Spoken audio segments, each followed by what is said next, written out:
Estamos comenzando esta charla con el especialista en neurología, el doctor Francisco Rodríguez, que viene a comentar este tema, secuelas neurológicas de COVID. Doc, ¿cómo está? Hola, ¿qué tal? Buenas tardes. Muy bien, gracias por la invitación. Estamos en enero platicando este tema. Muchos casos se han escuchado en la actualidad, a pesar de que ya pasó mucho tiempo del primer caso al día de hoy, y la gente sigue refiriendo que presenta después del COVID algunas secuelas. Esto nos va a platicar este día. Sí, es un tema muy importante por toda la importancia que tiene actualmente. Y pues ahora en diciembre tuvimos un rebrote, hubo un aumento del número de casos y pues con eso vienen algunas secuelas. Em, Sabemos que el COVID, bueno, ya después de más de 2 años de estar lidiando con esta enfermedad, hemos ido aprendiendo poco a poco sobre lo que causa en la etapa aguda y las secuelas. Em, Durante la infección por COVID-19, una de las primeras consecuencias que vimos a nivel neurológico era que era frecuente que ocurrieran infartos cerebrales con el COVID. Y en los primeros meses de la pandemia fue en lo que más nos ocupamos los neurólogos, en tratar estas complicaciones em, de los pacientes que están en el hospital. Después empezó a transcurrir la pandemia, los pacientes que habían estado graves en el hospital y bueno, los que no estuvieron graves y estuvieron con COVID en su casa, empezaron a acudir con nosotros, con el neurólogo, porque quedaban algunas secuelas después de que se resolvía la infección.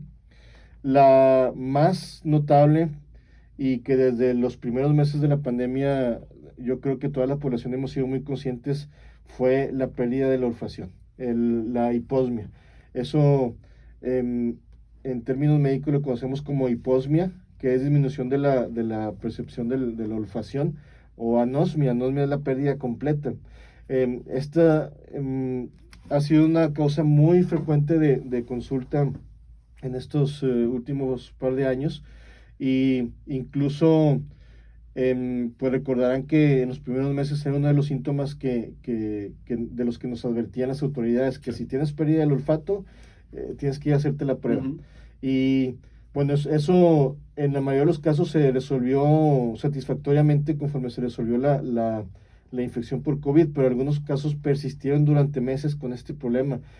De hecho, estos casos que persisten con secuelas varios meses después de la infección se les ha llamado long COVID, que tienen síntomas persistentes de COVID. Y esta ha sido la secuela número uno em, con la que hemos tenido que lidiar. Y en la mayoría de los casos se resuelve bien, y en los que no, pues se usan varias medidas para mejorarlo. Se ha tratado con medicamentos intranasales, Ujú. con una terapia que es para entrenar al sentido del olfato, por así decirlo, para que se puedan percibir nuevamente olores. Y la manera en la que ocurre esto, o bueno, en general, cómo el COVID daña el sistema nervioso, es por varios mecanismos. Y uno es por un daño directo del virus sobre el sistema nervioso. Se piensa que el virus entra en los receptores olfatorios por unos receptores que poseen, entra al bulbo olfatorio, y por ahí puede entrar al sistema nervioso central. El COVID, o más bien la respuesta que el cuerpo tiene al COVID, es una respuesta inflamatoria muy intensa, en algunos casos muy severa, y esta respuesta inflamatoria sabemos que tiene cierto grado de daño neurológico. Se elevan ciertas sustancias en el sistema nervioso que se llaman citocinas. Esto produce una cascada inflamatoria Ujú. y pues puede provocar daño no solamente agudo, sino un daño crónico por inflamación persistente. Y además de estos pacientes que vemos con problemas de la olfacción, una secuela importante es el dolor de cabeza. Se Ujú. estima que hasta el 60 o hasta el 70% de las personas que cursan con COVID tuvieron dolor de cabeza. En alguna ocasión pasada hemos hablado de dolor de cabeza y cómo alguna infección sistémica puede dar dolor de cabeza, y este es el ejemplo perfecto, el COVID. También hemos visto pacientes que meses después de tener COVID han persistido con dolor de cabeza, y estamos hablando de personas que previamente no tenían dolor de cabeza persistente. También un número importante de personas que sufrían migraña antes de tener COVID se les exacerbó la migraña después de tener COVID, Sí. y esto puede ser un reto para el manejo por parte de nosotros, de los neurólogos, pero la evolución ha sido favorable en la mayoría de los casos.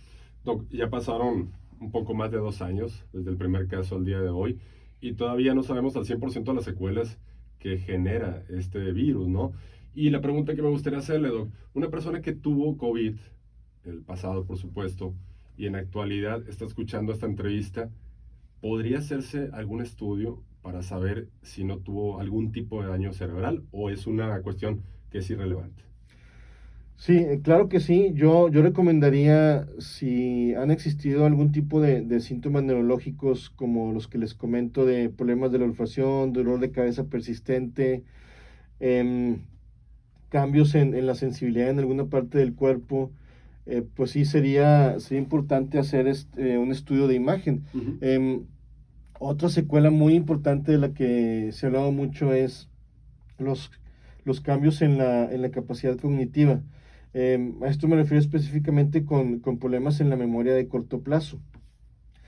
A esta secuela en específico se le denominó neblina cerebral, en inglés le llaman brain fog, que es una sensación de dificultad para la concentración, Ujú. dificultad para llevar algunas tareas mentales complejas que algunos pacientes nos cuentan que se les han dificultado. Esto tiene una explicación similar a lo que les comentaba de la inflamación persistente que causa el COVID en el sistema nervioso central. Esta dificultad en la concentración es algo que también puede persistir varios meses. Lo que hemos visto es que esto a veces es lo que define al long COVID, Ujú. más que alguna otra secuela. A veces el long COVID se caracteriza por esa neblina cerebral que puede durar meses y bueno, se puede tratar, y aquí es donde es importante identificar que no haya ocurrido algún otro tipo de daño en el sistema nervioso. Eso se puede saber con una revisión neurológica y con estudios de imagen. También hay otras secuelas pues más infrecuentes, pero que también son importantes. Em, el COVID causa también daño cerebral directo por inflamación en el cerebro, que es algo diferente a lo de infartos cerebrales que les Ujú. comentaba.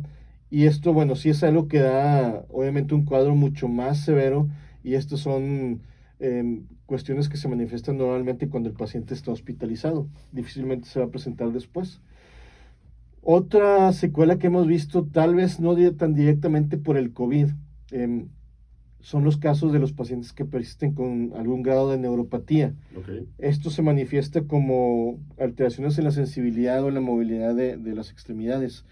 Una evolución muy frecuente que hemos estado viendo en estos últimos 2 años es el paciente que desafortunadamente tiene una evolución difícil y tiene un cuadro grave de COVID, y estos pacientes a veces duran meses hospitalizados. Después de que salen del hospital y después de haber estado varias semanas en terapia intensiva, pues salen del hospital con una debilidad muy severa de las extremidades, Mm. y esto es causado por una mezcla de varios factores que involucran pues el estar encamado durante tanto tiempo y también el desarrollo de esta neuropatía, que tal vez no es causada directamente por el COVID, sino por todas las complicaciones que ocurren al estar hospitalizado. Y después de salir del hospital, bueno, se requiere una evaluación extensiva para ver el origen de esta neuropatía y un tratamiento con rehabilitación física que puede em, finalmente llevar a que el paciente recupere su movilidad. Me quedo con esto, Doc, que las secuelas que ya nos refiere, nos mencionó, se pueden tratar. Hay que acudir a tiempo, hay que hacerse una valoración, que siempre es fundamental. Y bueno, Doc, maneja un número de contacto para que la gente pueda solicitar mayor información. Sí, estoy en el Hospital Zambrano Elian, en el Instituto de Neurología. Me pueden encontrar en el teléfono 81 88 88 0675 y 76. Doc, le agradezco bastante. Al contrario, gracias por la invitación.